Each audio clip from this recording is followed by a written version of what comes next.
KNON 89.3 FM in Dallas and Fort Worth, the voice of the people. Business owners, tell KNON's listeners about your business. You can put your business or event on KNON. KNON currently has space available to run announcements for you.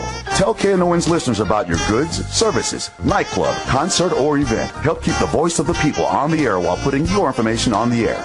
KNON's been named the #1 radio station in Dallas by both the Dallas Observer and D Magazine. Put your business with Dallas's #1 station. Call now for more information at 214-828-9500, extension 227, or extension 233. For more information, go to KNON.org and click on the Run Spots on KNON page. It's a great way for your business to support community radio while letting more people know about you.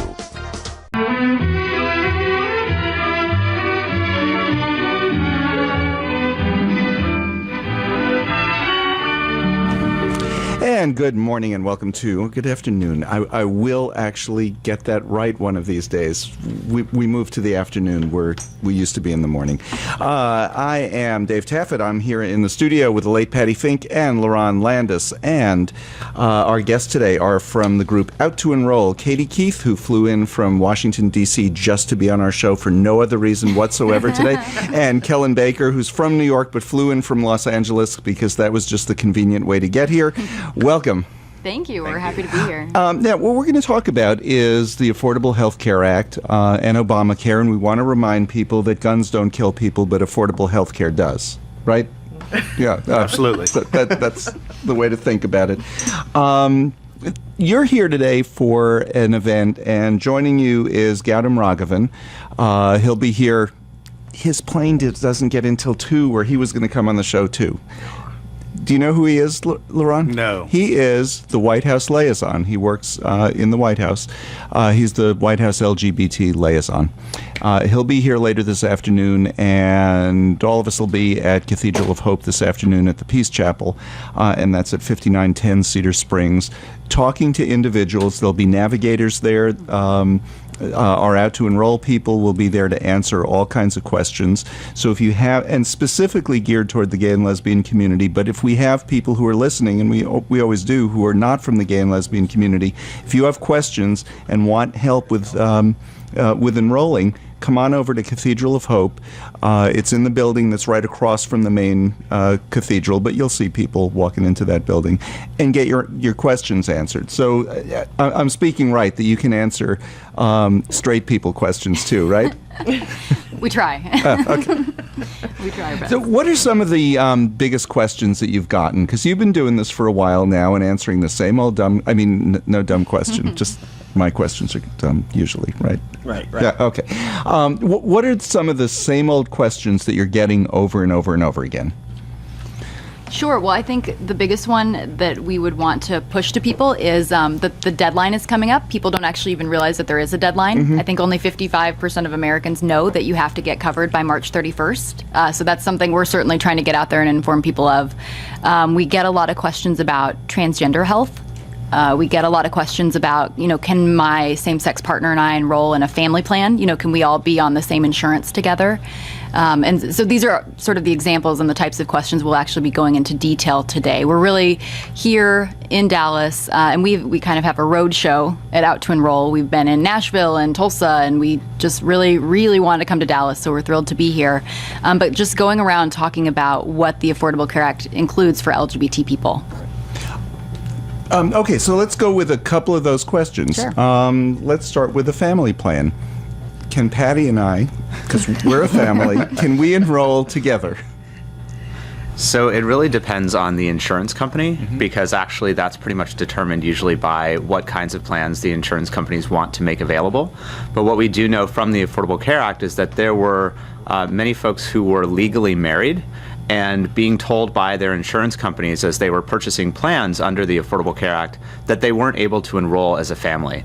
And just recently, the Department of Health and Human Services has issued some guidance clarifying actually that the Affordable Care Act does protect the ability of people who are legally married, whether they're different sex or same sex, to be able to enroll in family coverage under the law.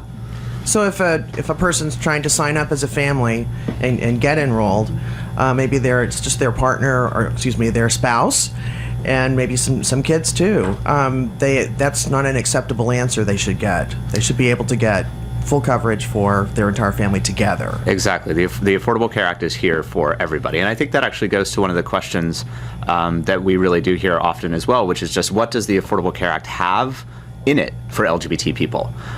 Because there's, as Katie was mentioning, there's a lot of gaps in information about what some of the major pieces of the law are as far as the deadline to get covered and other things. And there are a lot of those big questions about, well, this law doesn't really look like it's for us. It doesn't really look like it's for our LGBT community. But actually, it is. And Katie brought up some of the points that really touch on LGBT people's lives and what we need. So the caveat is you still have to be married. You just can't be a live-in partner. So there are two levels when it comes to getting coverage through the marketplace. The first is the question of the tax subsidies, right, that make it more affordable for folks to enroll. And you have to be legally married in order to get those tax credits calculated together. Legally married anywhere, doesn't matter where you live. So you can be married in Maryland and live in Texas, for example. And then the second question is, well, what kind of coverage can you buy with those subsidies?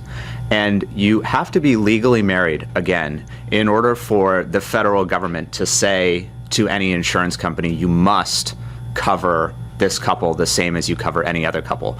But actually, the vast majority of plans already offer some kind of partner coverage or family coverage, making it possible for folks who are in a domestic partnership or other relationship to buy coverage together. And actually, those partner benefits are very limited in Texas by state law. So most partners in Texas have not been able to access that unless you work for a larger corporation that has the power to tell the insurance company, go yourself. We are going to cover our gay and lesbian employees who have partners. But if you work for the city of Dallas, if you work for DART, that's a good example. If you work for so many of our local governmental entities, you can, because we've been working very hard as a community over the years to get that. And if you work for a company that's not based in Texas, well, or even like companies that are like AT&T or Raytheon or any of those that have been real groundbreakers in passing and implementing same-sex benefits as well as protections. But if you're just an individual going out to get health care as partners, you can't, unless now you're married. And we're married in, a state like, one county in Oklahoma or a couple of counties in New Mexico. Now, anywhere in New Mexico, all around us. So, not so hard to go and get married anymore, and which is why I think they're changing some of these, and soon in Texas, because our law was just overturned too. Well, let's talk about the deadline, which is, again, it's March 31st. If you don't make that deadline, you possibly will, be penalized with it on your taxes for next year.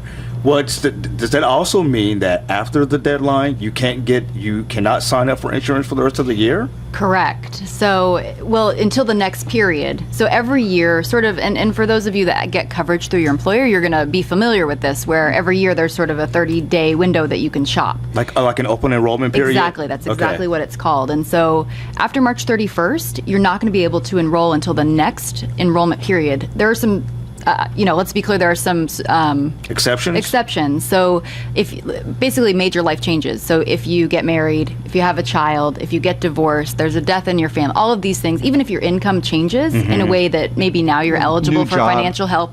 Exactly. So any of these sort of major life things, that's an opportunity to always be able to go and shop and enroll. Okay. But if you just were sort of looking at your watch and didn't realize the deadline was coming and nothing changes, you're not going to be able to really get that opportunity again until November 15th of this year.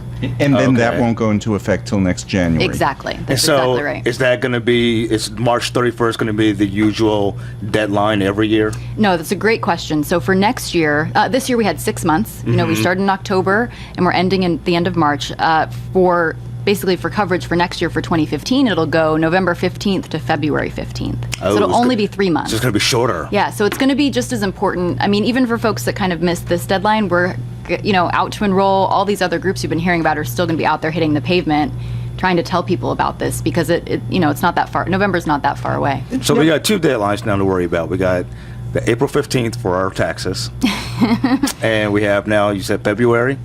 Yeah, for next year. But once you have your insurance, yeah. Right. if you're, and I hate, one of the things that just drives me nuts is this. Well, I thought if you're happy with your insurance, you could keep it. Nobody's happy with their insurance. These insurance companies are criminal organizations. We know that. They are stealing us blind. We know that. However, if you do get sick, they will cover, unless you're me, and then you have to threaten to sue them, and then they cover. But that's a whole other story. I always have terrible luck with But you know why that? Why that was, though. Yeah, because it's me. No. Just you. But the reason that the whole conversation about you could keep your insurance, and then some people were losing it, was because the standard of what's included in these policies sucked. Right. And so if you put in one standard that says this is the minimum you have to include in your policy, there were thousands, tens of thousands of policies out there, and people covered under them who were not getting the basic minimum that should be in a policy. So in a way, they kind of did those people a favor. Oh yeah. So the Republicans had out an ad. And this ad was, and I'm going through cancer treatment and I lost my coverage. Well, once they went back and got her covered at a lower cost, her new policy covered a lot more than her old policy did. And that's the example of it. In some cases, like with my company, there were one or two things that we weren't getting. But our company buys our insurance through an agent. So the agent said, okay, this exact same policy is not available. Had we bought it as individuals, they might have canceled it because, again, these insurance companies are just run by thieves. And what they should have done was just for each and every one of these people whose policies they canceled, they shouldn't have canceled it. They should have said, your new policy will cost this amount and now includes this. Why didn't they do that? I mean, it's a good question. And I think the one thing I want to flag for people right away is that for the majority of people, and as we're going around the room and you're talking about it, people that get their coverage from their job, this is not really about you. I mean, just to be clear, this is really, the law was passed in 2010, and it was passed to help the 50 million uninsured people that were living in our country. And so most of them in Texas. Many of them in Texas. Most of them in Texas, California, Florida. That is really who we're talking about. And so it's really about those people that didn't have coverage before, and how can we sort of get them into the system, whether it's through Medicaid or through subsidies. So even if you get it through your job, there's a lot of sort of blaming on Obamacare. Oh, this change or this price increase or this is because of, but really that's not what the law is designed for. It's really designed for this segment of the population. So people we want to go out and purchase their own policy for themselves, not through their company at all. In terms of the policy cancellation issue that we've been talking about, it is a tough issue. And I think for those people, we're saying that it's because the standards weren't up to snuff. And for a lot of those people that are really complaining about it, they were healthy, so they never needed to use it, so they never found out that it wasn't up to snuff. If those same people had gotten healthy or had gotten sick, if they'd had cancer, if they'd gotten in a car accident, if they'd really needed that insurance, they might have a different outlook on what the Affordable Care Act is doing. And that's really where how the law affects you really depends on who you are, where you live, where you get your coverage. It's a lot of what ifs. And so again, those are sort of the kinds of questions we want to be able to delve into at the event in even more detail and sort of learn the individual questions that people have. You just hit on something that we were talking about before the show, misconceptions. Mm-hmm. You said something, purchase. This is designed for people to help purchase their own plans. Right. That is one of the biggest misconceptions I think that is out there. It's a big giveaway by big government. That Obamacare is free health care. It is not. Can you talk a little bit about that? It is not.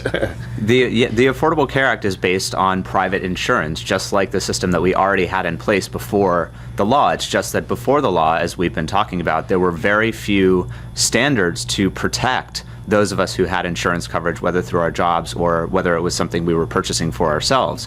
And so what the law tries to do is to open the ability of people to enter into this private market that's already out there, that is already something that has been championed by folks on the right and the left for many years now. And so when you look at the health insurance marketplaces, again, just an opportunity for plans to put their information up side by side, folks to be able to look at prices and make a decision about which plan they want to purchase, to go back to that important word. Yeah, and even though it is a purchase, there is financial help available. So that's the other thing that people don't realize. Kellan and his colleagues at Center for American Progress did some research, and LGBT people in particular, 62% of them know about the mandate. They know they have to have coverage, but less than a third knew that there's financial assistance available. So people are also under this impression that I have to buy this thing that I can't afford and there's nothing there that's going to help me. And so, I think it's lots of people, especially very low-income people, are getting policies for under $100. And so that might not be everybody, but we would just really encourage people to consider their options and at least get online and check it out. And as much as I'm saying, my policy doesn't cover, this year actually I changed doctors, so and not because of my health coverage, it was just my doctor. Actually, long story about how Blue Cross put my doctor out of business, but and he did, they did. But so I needed a new doctor, and so we did a bunch of tests and other things, and having trouble reading close all of a sudden. So I went to the eye doctor. My eye exam was actually covered. I never expected that, and my old policy didn't cover that. It does now. That's part of the standard. So your glasses aren't covered unless you have a special eyeglass policy. I always thought, and actually this probably is the way it was before, you had to buy the eyeglass policy for just a standard eye exam to be covered. That was covered under my policy. All of the tests, everything I did, no, because it was a first general physical of the year, no copay. Which before I was paying a copay. I was paying last year, I think it was like a $50 copay. That's gone. Now my copays actually are $40 instead of $50. I'm trying to think what else, because there were several other things that it was like, and my out-of-pocket for the year went down by half.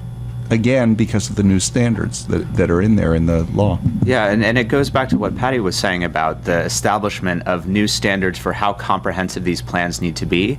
Because as we were talking about earlier, the Affordable Care Act is for folks who did not have insurance, but it was also for people who were underinsured, who found out when they got sick or when they got hurt that they had actually what is frequently referred to as Swiss cheese coverage, full of holes.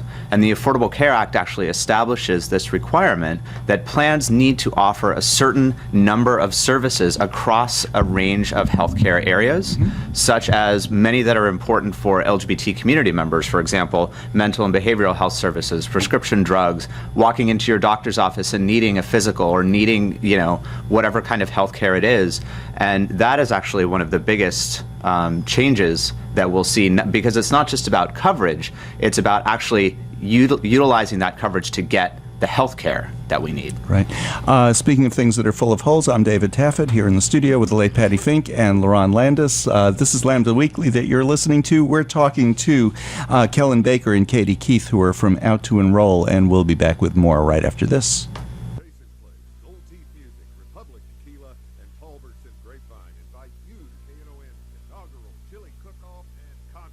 Sunday, April 13th at the historic Sons of Herman Hall. It's a Sunday afternoon of music from the Hash Brown Blues Band, Mike Stinson, Houston Marchman, and of course, those great big bowls of red. Over 20 teams will compete for an automatic bid to the 2014 International Chili Cook-Off in Terlingua. This is a sanctioned event. Talbert's rules apply. This is an open cook-off. To register your chili team, call 214-828-9500, extension 224, or email pippin@knon.org. Tickets are available at knon.org and Talbert's in Grapevine. That's the inaugural KNON Chili Cook-Off and Concert Sunday, April 13th at the Sons of Herman Hall with the Hash Brown Blues Band, Mike Stinson, and Houston Marchman. Doors at 3, music at 4. The Sons of Herman Hall is located at 3414 Elm Street in Dallas. This is the KNON benefit event brought to you by Chase's Place, Gold Teeth Music, Republic Tequila, and Talbert's in Grapevine.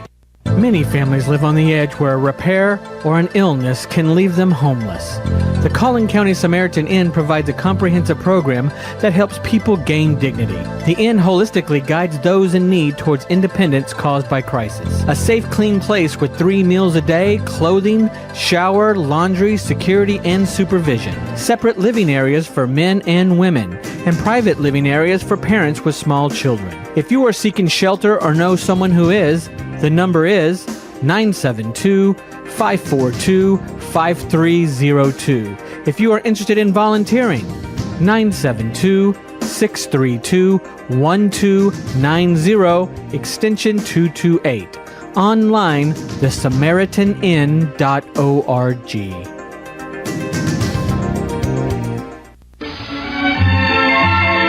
Hi, I'm Cleve Jones, and you're listening to Lambda Weekly on 89.3 KNON FM.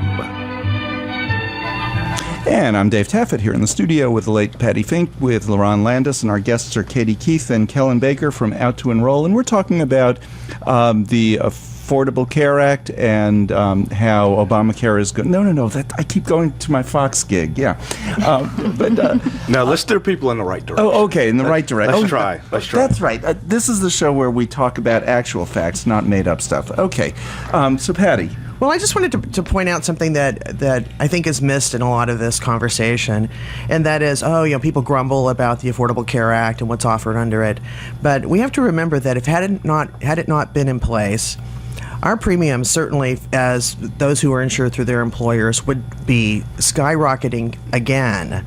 Because we've seen it year over year over year, our premiums that are deducted from our checks every month. I mean, so for the person who's like normally, kind of quote normal, insured through their employer, kind of the traditional American way, we've been paying through the nose.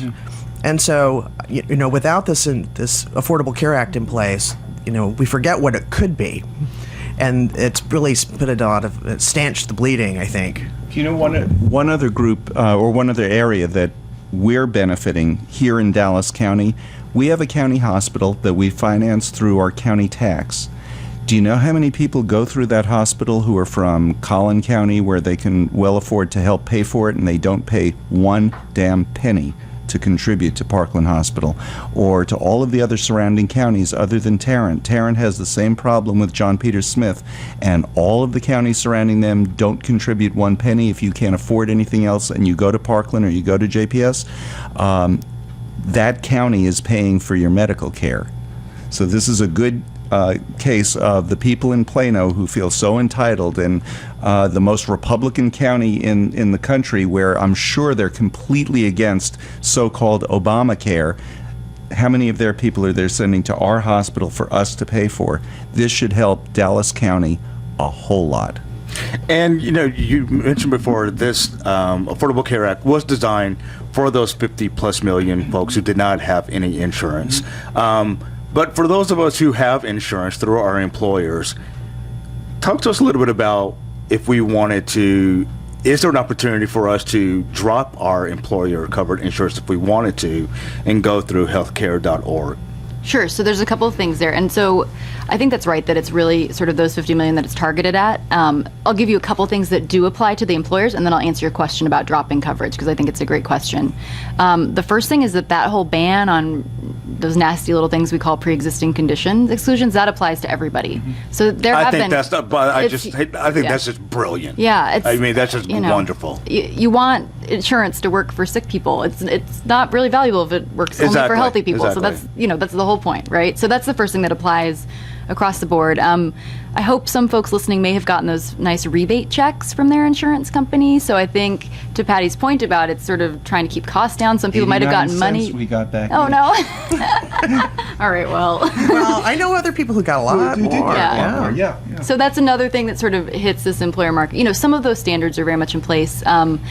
There's something called an appeals process, and this sounds really wonky and maybe lame, but most people don't know this, that as soon as your insurance company denies coverage for something, you can appeal. And I think it's something like 80% of those claims, when you appeal them, are overturned. People just don't know to do it. And so now everybody sort of has access to that. So those are kind of some high things. To drop your coverage, the opportunity is certainly there. But there's a lot of financial implications that go along with that, because as many folks who have insurance from their employer know, most of the time your employer is paying part of that. And so if you do drop that coverage, depending on how much it costs you to get it, you might not be able to look for that financial help that we've been talking about through the marketplace at healthcare.gov.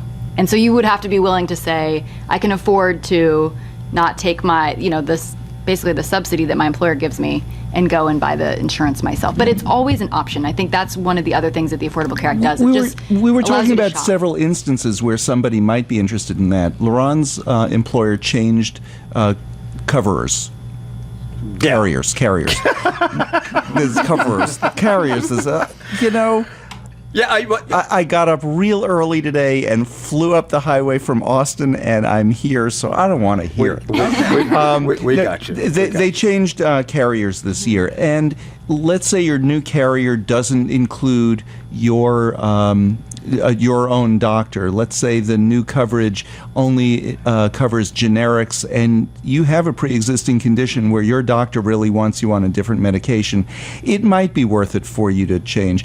The other one is if you're younger and have a very inexpensive policy, you might, and have anything, you might decide to opt out of their real premium policy and just take a low-cost policy for yourself. Right. So there are some instances.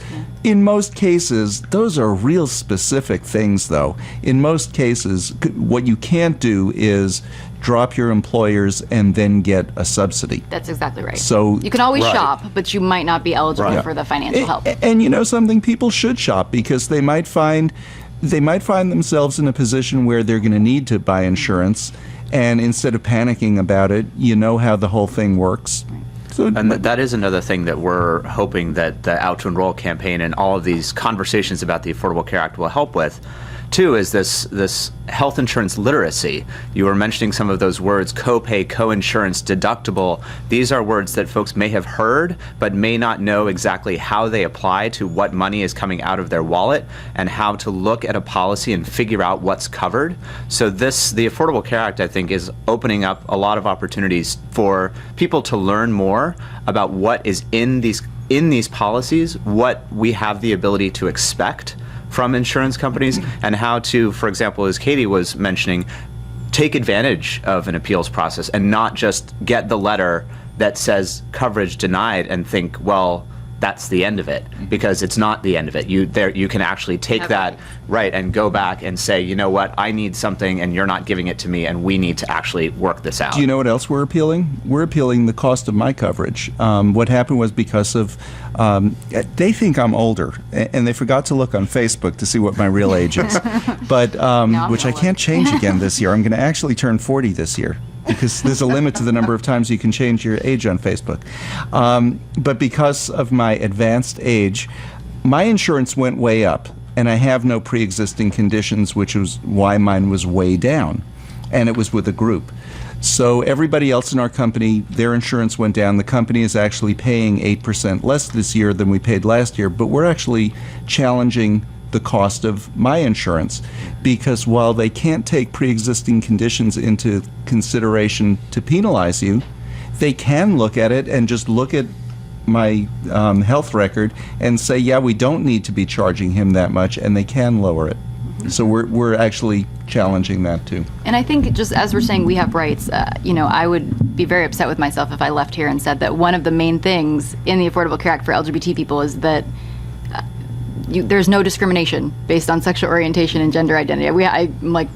I can't believe we haven't said that yet, but we should say that. Right. It's like one of the most important pieces of this is that the marketplaces, the plan, there can't be that kind of discrimination. So it's another right that people have, and they can take, sort of put those complaints somewhere, and we can make sure that the law is working. Can you talk a little about some of the specific needs of maybe what the transgender community might need in terms of medical needs, because they, we know, but they have sometimes really challenges when it comes to the medical world. Yeah. Yeah, a lot of transgender people, going back to what we were mentioning with what's in your policy and what benefits are or are not covered, many transgender people may be more familiar than most with what's actually in their plans, because many trans people are familiar with going to a plan document and looking, and under the sections where it says exclusions, so the services that are not covered, one almost invariably finds an exclusion for transgender people for the healthcare that they need related to gender transition. And while that is extremely unfortunate in and of itself, because transition-related care is medically necessary, it is life-saving, but what's even worse is that these exclusions are frequently expanded in practice to include not just transition-related care, such as hormone therapy or mental health services, but also preventive screenings, such as mammograms or Pap tests, or even any kind of care at all. We know stories from many of our legal services organizations of folks who have had a broken bone, who have had pneumonia, who have had a heart attack, and at the end of the day, the insurance company looks at their plan and says, because you are transgender, your entire life is a pre-existing condition, your entire identity is excluded by this policy, so you cannot get coverage for the care that you need. And So that's not the case now, right? Let's talk about what the case is now. So what the case is now, the Affordable Care Act, as we were mentioning, includes these incredible new non-discrimination protections that include both sexual orientation and gender identity. So as Katie was mentioning, the marketplaces, the health plans that are sold through them, the vast majority of plans outside of the marketplaces in the individual and small group markets may not discriminate against transgender people. The question of what exactly that means to say you cannot discriminate against a transgender person is really actually being answered by the states. There are several states now that have looked at their own state laws in the context of the Affordable Care Act and this opportunity that it brings up to talk about discrimination, and said, you know what, gender identity non-discrimination in an insurance context needs to mean no exclusions. So we're starting to see, we were talking earlier about the difficulty that people in same-sex relationships sometimes have getting coverage, particularly, for example, here in Texas. And the Affordable Care Act offering an opportunity for that to begin to change. And that's really what's happening on the front with regard to the healthcare that transgender people need as well, and the coverage that trans people need. It's not changing overnight. The insurance industry is huge, the healthcare system is complex, but the Affordable Care Act is providing an opportunity for that kind of change to start to happen. So what if you had a transgender person who had a policy before that excluded their whole life because they were transgender, and they really liked that policy? I doubt that trans person would really like that policy. I'm just trying to find some example where somebody says, in any case whatsoever, I just really love my insurance policy. Yeah. I don't think that ever happened, ever. Well, I really love not being a woman used to be, I think, a pre-existing condition. Yep. That suddenly we were How much paying did your more. insurance go down? My insurance went down quite a lot. I would say over half. Yeah. We changed companies and everything. My company was purchased, and we went through a whole lot of change. And so I can't pinpoint where all of that reduction came from. Mine stayed about the same, but they did send me a letter letting me know. But you're not a woman. But I have a family, and I have a kid, and they let me know that I can add more kids if I like, and it won't change. I can add up to 4 more kids. And How does your husband feel about that? I'm like, joy. I think it's his husband who wants the 4 more kids. No, not going to happen. Let's see where the block is now. Yeah, she's just turning 5. Yeah. She's still in her terrible twos. Yeah, But if you're a trans person in North Texas, you could come this evening and really learn some detail about what's available, what's included, what could be excluded, all of those things. So it's a great opportunity to come this evening to the Interfaith Peace Chapel at the Cathedral of Hope at Cedar Springs and Inwood. It's going to be from 5 to 6:30, right? 5 to 6:30 p.m. this evening. Come as you are. It's a free event. Bring yourself and your questions. Your tough questions, because we've heard a lot of different questions, and certainly trans people do have a lot of questions about what does this law mean, and we're very excited to have the opportunity to talk with folks about what it means for them. And we're lucky on this event. We're partnered with the Transgender Education Network of Texas, Black Trans Men, Black Trans Women, and the Trans Pride Initiative. So all those folks will be there too, and we're trying to work really closely with sort of local trusted organizations and frankly wonderful. folks like you guys, because you're the trusted messengers. You know, It's all about and getting one the of the word things out I want to there. make clear is that, you know, a lot of people listen and say, oh, well, you know, transition surgery, that's not that important. The types of things that were excluded were somebody who's, say, male to female might not have had a prostate gland removed and got prostate cancer, and it is no longer covered because, oh, well, you're a woman, you can't possibly have a prostate gland. Well, but I do have cancer, and it was not covered. I mean, that's how insidious these policies and the were. testing to screen for it. Right. You know, those are big Right, things. and there was a film that was popular in Southern the late Comfort. 90s, Southern Comfort, where there was a trans man who, female to male, who had ovarian cancer, and it wasn't covered, and he passed away. They wouldn't treat him. So I have some questions texted to me.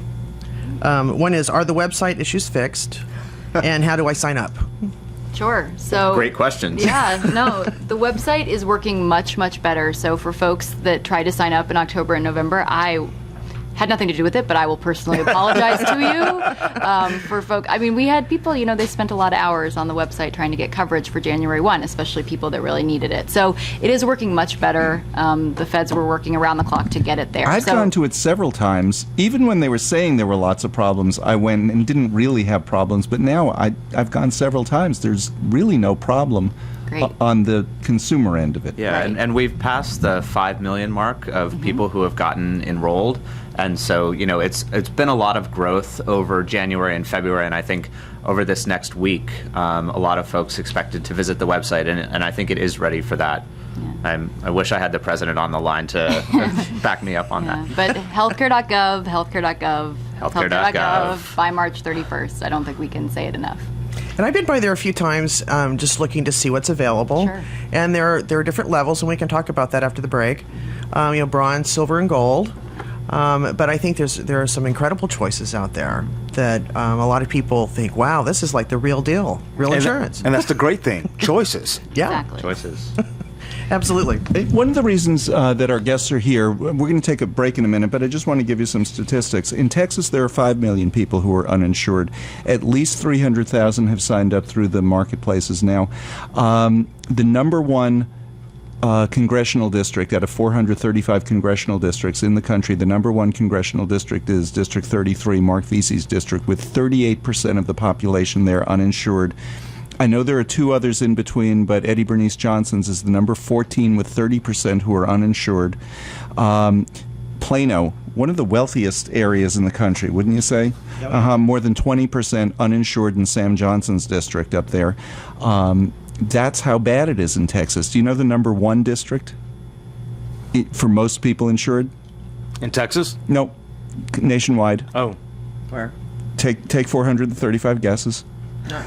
Go for it. It is Kennedy. Joseph Kennedy's district has only 2% uninsured in Massachusetts. In fact, the top 10 congressional districts for people who are insured are in Massachusetts. Wow. Big surprise. Yeah, and of course, Massachusetts got out of the gate early with health insurance reforms that are very similar. In fact, the Affordable Care Act is modeled on what happened in Massachusetts, and clearly it's And working. who signed that bill? Romney. Which is why he hates it. Exactly. You're listening to Lambda Weekly on 89.3 Knon FM. I'm Dave Taffet here in the studio with Lerone Landis and the late Pattie Fink, and we'll be back with Katie Keith and Kellan Baker from Out2Enroll right after this. Knon and Lone Star Dead Radio invite you to a premier benefit event Friday, May 2nd at Poor David's Pub, starring the legendary David Gans. A major festival mainstay, David Gans' career as a musician, journalist, and historian of all things Grateful Dead will be on display during this event. A free vegetarian dinner will be provided. This event will be broadcast live on the air. Come be part of the experience Friday night, May 2nd at Poor David's Pub. Poor David's Pub is located at 1313 South Lamar in the Cedars. Doors open at 7. Tickets available at knon.org, Bill's Records, and Groovy Goods in Arlington. That's a live broadcast, phenomenal food, and the finger-picking improvisations of counterculture icon David Gans. Friday, May 2nd at Poor David's Pub. This is a KNON benefit event. This is Raphael McDonald from Resource Center Dallas. You're listening to Lambda Weekly on 89.3 KNON FM. And welcome back to Lambda Weekly. I'm Dave Taffet here in the studio with Lerone Landis and the late Pattie Fink. We are talking about enrolling people in healthcare with two people from Out2Enroll, Katie Keith and Kellan Baker. If you have more questions and you'd like to meet with them and with Gautam Raghavan, who is the LGBT liaison to the White House, they'll all be at Cathedral of Hope later this afternoon in the the Interfaith Peace Chapel, 5 to 6:30. Any questions that you have, they're here to answer, and I'm here to prove that they'll even answer the stupidest questions. And here's one: how does if you have Medicaid and or Medicare, does that negate you having the need to have the Affordable Care Act? Or can you have all three? I mean, how does that work? Sure, it's a good question. So really, one of the things we've been talking about, you get enrolled by March 31st so you can avoid this penalty, this fine that people have to pay. So if you already have coverage, whether it's Medicare, Medicaid, some kids have CHIP coverage, right, through your employer, through the VA, there's all these different places that people get coverage. If you already have one of those, you're not going to get hit with that penalty. You're going to be fine. Okay.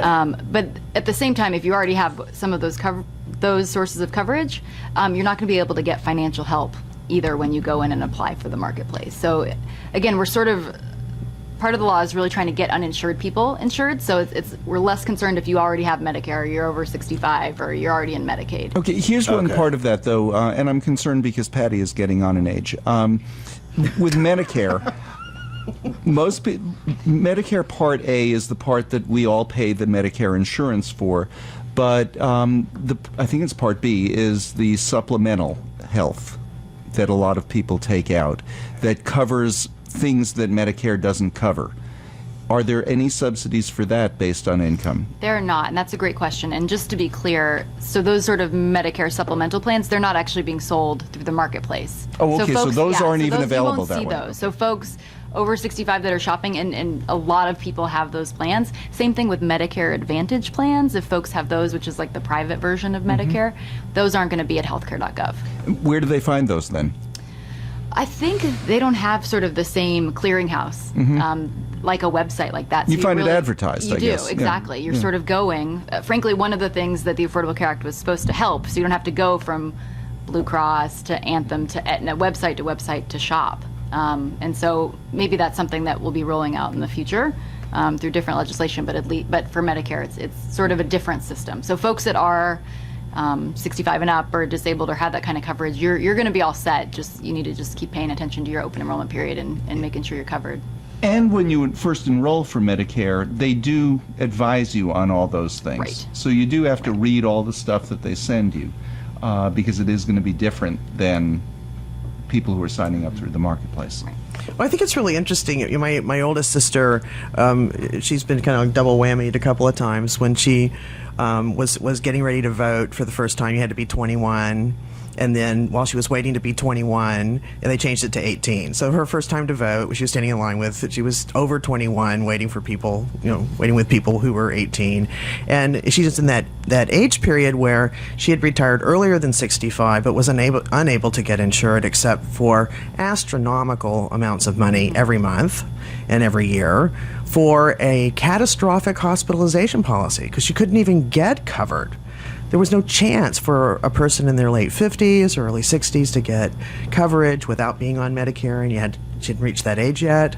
So she came right along, and just when the Affordable Care Act kicked in, she got Medicare. She got all. But for many, many years was paying through the nose. And it's not like she was a poor person or destitute or something, but it was the cost was just ridiculously high to get anything. And if you don't have any kind of coverage, a lot of providers don't want to see you. Right. So it's, what a coup that this is all coming in now. And that's one of the big cruxes of the health insurance marketplaces, is that depending on how much money you make every month, you're eligible for greater, the less you make, the more assistance, financial assistance you get to help you afford coverage, so that it's not just, you're looking at these plans and thinking, well, how can I afford this? Because there is actually that financial help that is available. Yeah, and Pattie, I would just add, I think with all the politics, with all of the millions of newspapers and all of the bickering and the fight, that kind of story is exactly why this law exists. And I don't think we hear about that enough, of why are we doing this? Why do we care? And it's because people can't even buy a product that they'd want to buy otherwise would save their life. And so thank you for sharing that, because it's just, I think it's really hard for people to grasp if they're healthy or if they've never had a problem, but that's the point. Okay, I had a question this week, and because I've been writing some about it, I'm getting these questions too. Somebody who's a teacher has resigned as of the end of this year, has a new job in September, but healthcare won't kick in till December or January next year with the new job. So in June or end of May, when her contract is up, that's a change of life event, right? Exactly. So she'll get a special enrollment period. So she has a special enrollment period. She can even shop for it in May or April or May to kick in on June 1st. When she reports her income, at the point at which she resigns from her job, her income becomes zero because she's not entitled to unemployment. Her income is zero. Do you report your income for the year? What do you use as the basis for your income to determine what the subsidy would be? It's a great question. So for this year, you're actually estimating what your 2014 income is. So you're estimating your annual. Right, okay. Exactly. For this year. Of course, going forward, they'll be able to look back at what your income was last year. But I think it raises a really good point that even people that sign up before March 31st, if there is a life change that maybe you get a new job and it pays a lot better or it pays a lot worse, you can always go back to healthcare.gov and say, hey, I got this great bonus or I got this big raise. Is this going to affect the financial help that I'm getting? Because what you don't want to happen is for your friend or the questioner to go back in April, right? Because they're going to square all this up at tax time. And so you don't want her to go back and say, oh, I underestimated and now I owe money back to the government. Okay, so that was the other part that I was going to ask you. It's based on your income for this year or last year? 2014. So you're estimating what you would make in 2014. In 2014. So at tax time, when you do your whole income, there'll be separate lines for how much of a subsidy did you receive, how much were you actually entitled to, and you either get it in return as more of a return or less of a return. Yeah, I don't think any of us have seen that yet, but that's exactly what we're expecting. Yeah, something that's like the that. plan. They're going to square it up. Exactly. Yeah, okay. And that is how the subsidies are paid. They're in the form of tax credits, advanced tax credits. So as Katie was saying, you estimate what your income will be for the year, and then when tax time comes around, you will pay less on the basis of whatever the subsidy is that you received. And I think that's a really important thing for people to understand, is that they can go ahead and get the insurance. Exactly. And I think another big thing too that our country is about to face, and maybe not grasping really very well, is that all of these years and decades we've been dealing in a healthcare system where we treat the sick. So your insurance doesn't really kick in until something happens and you go. A lot of people weren't going for preventative care and forecasting what you might need. But it's a paradigm shift completely. It really is. Because we're going to move to a place in the industry of wellness, where wellness is the goal. And so how do we deal with wellness? Well, we do preventative care, and we look out for you. And you can see it in some of the major healthcare providers in this area with ads talking about wellness. You see people trying to urge you to take those stairs, not the escalator. We have those kinds of ads on TV, and it's going to be a big shift to well-being. But I think that's a good thing, because our system is broken. Our system has been broken because we've been treating the sick. Right. And the LGBT community has a lot to gain from that. There are a lot of health disparities, and it's not the sexiest thing to talk about. Health insurance and health is not as sexy as marriage equality or non-discrimination, but I think we feel very strongly that health is an LGBT issue. Mm-hmm. And I think you're right, there's a lot to be gained, especially for this community. And the other statistics that we have are that the LGBT community tends to be underinsured compared to the rest of the population. Why is that? Well, at the Center for American Progress last year, we did some research looking specifically at LGBT people who are in those income ranges where they can get financial help to afford coverage. And we found, exactly as you're saying, that 34%, so more than 1 in 3 of those LGBT community members were uninsured. And there are a variety of reasons for that. Katie mentioned marriage equality. One of the major ways that people get insurance is through their spouse's employer. And if you are not able to be in a legally recognized relationship, that jeopardizes your access to that kind of coverage.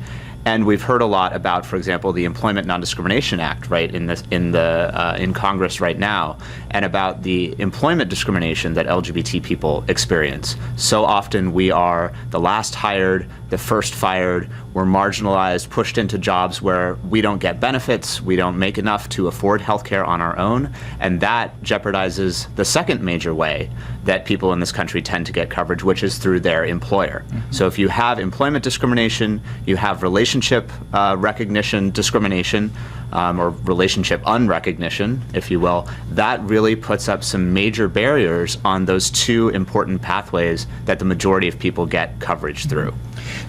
One of the ways that this act is supposed to help that won't in Texas because of that great American Rick Perry is that we don't have Medicare or Medicaid expansion. Explain how that's working in normal states and how it's not working in Rick Perry states. I'll let the Texan take that question. You know, it's a really tough thing. So I think I mentioned earlier, we've been going on this road show and going out and doing the sort of similar town halls to the one that we're doing this afternoon. And we get questions for people in the audience. So somebody standing up and saying, I'm homeless. What do I do? And, you know, we tend to be going to states that that also aren't expanding Medicaid. And the answer is nothing for folks like that. And so folks that are homeless, folks that are really kind of make less than $11,000 a year, their options are still pretty limited based on the state. Fortunately, in Dallas, we have a county hospital. Right. And you know, we have that safety net, and we've had it for 100 years. And the reason that we do is because here we're a group of people, and the border is like 15 miles north of downtown Dallas, 15 miles. You know, we're one little square. In the next county hospital is 200 miles away. Well, and part of the Affordable Care Act, for better or for worse, actually reduces the funds that are available for those kinds of county hospitals, because the idea is that more folks are supposed to be able to get Medicaid so that there would be less need for these hospitals to provide care for which they don't get compensated. So Medicaid expansion is really, it's not just for the people who need that coverage. It is, as you point out, also for those facilities that provide this kind of care and need the support, need the reimbursements. In our county, actually, County Commissioner's Court and the county judge are in favor of expanding it without the Rick Perrys of the state. I know we're running out of time, but real quick, how can the Affordable Care Act help LGBT seniors? Because I know on average, LGBT seniors don't have children to help out, like, you know, heterosexual seniors who might have kids to help them out when they get older, you know, to help them out, you know, coming over, checking on them and so forth. Is there anything that in this that would help them out, maybe, you know, with assistance in maybe going to, like, you know, nursing homes, nursing care facilities, something like that. Things like that? Sure. So we don't, to be honest, we don't work a lot on that issue, but SAGE has a lot of great resources, and frankly, we talk about it on our website, which is Out2Enroll, 2 with the number 2.org. And we do ask that question of what if I'm over 65 and I have Medicare and that kind of thing. So it's there. Again, some of what you're saying about long-term care and all those things, part of that is also Medicaid. It's not really part of the expansion, but it's kind of a broader conversation that I'm an attorney, so I won't bore you with it. We had somebody text us with a question. What about Walmart people? The biggest employer in the country, notorious for not taking care of their employees. The most people on food stamps and government assistance are people who work for Walmart. How will this be helping them? Is Walmart being forced to provide some sort of health care to their employees. Other than handing them a Medicaid application when they get a job. Yeah. No, they're not being forced. We can start there. And so a lot of these protections, because Walmart is such a big employer, as you mentioned, not a lot of the same rules apply. I will say it sort of depends on what they're paying each individual and whether they're offering health insurance, whether those people, those employees can actually go into the marketplace. It's sort of it's based on what their income is and how much of your income you would have to pay on health insurance. And again, something maybe we could talk more about today at the event and get into the details on that. But it's a great question, and I think it's going to depend on who you are and how much you get paid. And one piece that I wanted to add to your question about what LGBT seniors can expect. One thing that comes to mind is that, as we were mentioning earlier, the Affordable Care Act really tries to put its money where its mouth is about the importance of prevention and wellness. So folks who are on Medicare can now get free preventive screenings every year, which is major as far as encouraging people to take care of themselves, as you were mentioning, Pattie, to move from the sick care system to an actual health care system. And the other big thing for LGBT seniors is, and actually LGBT people in general, one of the first things that the Obama administration did for LGBT people in the realm of health was to implement new non-discrimination protections that allow, if you're in a hospital, if you're in a nursing home or any other kind of facility, that you have protections as far as who can visit you and who is considered part of your family, part of your caregiver system. And that is, it's not just actually for same-sex couples, it's really for anybody who has ever been worried about who would be able to hold their hand or who would be able to be there for them to visit them. And that predates, or sort of actually about the same time as the passage of the Affordable Care Act, but it is part of this broader conversation about what kinds of changes are we making to the healthcare system and how does the Affordable Care Act fit into that. That's huge. That's really, really huge. Okay, so our senator has said that the Affordable Care Act is going to be killing more people than anything we could ever have imagined. Do we have any good, solid examples of people who are being killed by their new health coverage yet?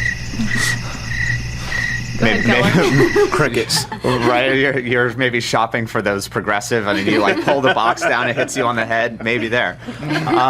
But overwhelmingly, we have been all across the country, and we have heard all kinds of stories. And there are a lot of questions. This is a major undertaking, but we have heard so many incredible stories of people, LGBT and not, who needed health care, wanted the security of coverage, wanted to be able to take care, to protect themselves, their families, to be part of a healthier community, and that they have actually been able to get that coverage and to access that kind of security under the Affordable Care Act. So Ted Cruz, you're saying, he doesn't quite have it accurately, right?